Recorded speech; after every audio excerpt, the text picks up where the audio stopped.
This is the JVC AV-29VS24, a 29-inch or 68cm pure flat CRT television. There's badging up on the top left corner. JVC calls this range or model the Interior Art Musée. Right now I've got a PlayStation 2 connected to the TV via component with Sega Ages, Treasure Box, Alien Soldier to be very specific. Let's have a look around the television. There's a close-up of JVC's badging.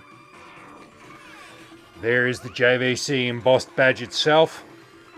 Down here we have the AV3 input, followed by the buttons to control the television. Further along we have what is probably the infrared receiver for the remote, a sensor for the ambient light and for the TV to adjust according to that light if you wanted to, power LED, power switch. I don't actually have the matching remote. I'm using a JVC branded remote that's working, but I don't have the matching one. There's the black casing on the back. Let's have a look around at the very back at the connections. JVC model number 110 to 240 volts, made in Thailand. Power cable is hardwired in, cannot be separated. Our connections, there is an S-Video, which is input 4 with a composite video, the important component input and a monitor output and RF in. You may be wondering why I'm actually reviewing this television. Typically I'd like to have something like VGA or DVI or SCART, but it's more so the tube inside. It's nothing extraordinary, but it's quite useful for arcade purposes, I believe, and we'll go inside and have a look. Beefy, little bit beefy looking speaker there on the right side and on the left side. There's our neck board. Let's gently pull him off, eh? Camera. Just have a look to see. Get off, please. Standard looking configuration there with the pins. Put him back on. Now, as for our tube, A68LZU185X MT picture display. MT, that stands for Matsushita Toshiba. They did a joint venture of making tubes together. Matsushita, also known as Panasonic.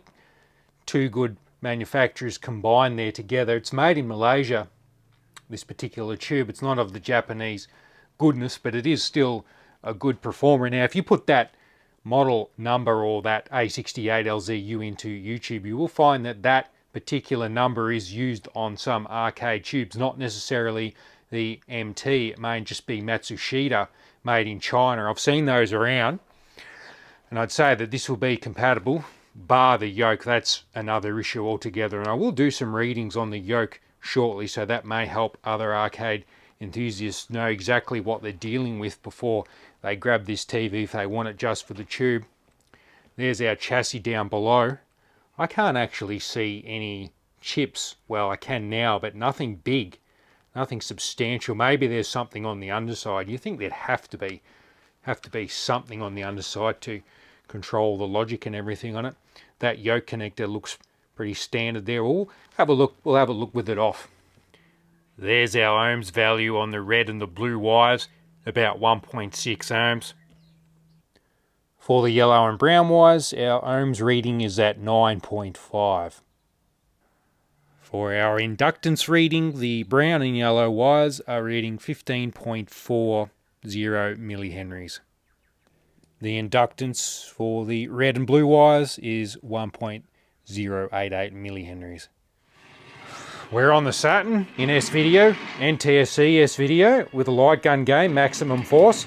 I'm sorry that I have to show you this game and put you through this FMV graphics. But for the sake of variety, he got me then. Not that time, but.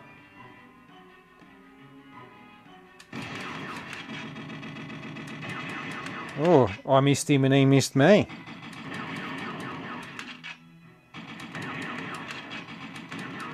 I think we can safely say that the gun works.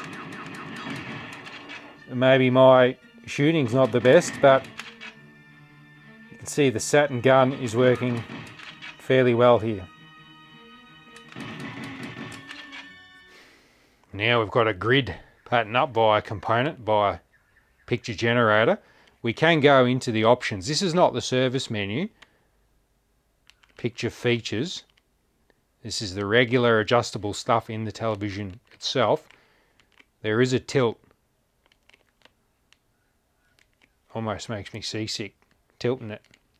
But even if I get one side pretty straight, the other's still out a bit, so it needs a bit more work. A little bit misconverged in the corners. I reckon you could get some magnets and fix those up. I reckon you could have a fiddle around the back and make some improvement on it. Colours look nice on it. Good vibrancy. Back finally on the PS2 with Gunstar Heroes. This is a good change from Wonder Boy or Fantasy Zone. We can go into the displays. Rather than saying 240p or 480i, it just says interlace or non-interlace, and that works with no problem. Now you're really playing like Mega Drive.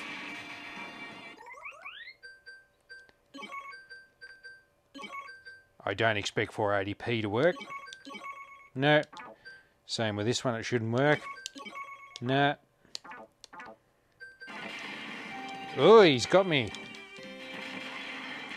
Personally, I'm going to keep this television for a spare tube in case I need it in an arcade machine. However, it's not a bad gaming TV. If you can take advantage of the component input with RGB to component transcoders, or you use consoles directly with component, then it's quite serviceable.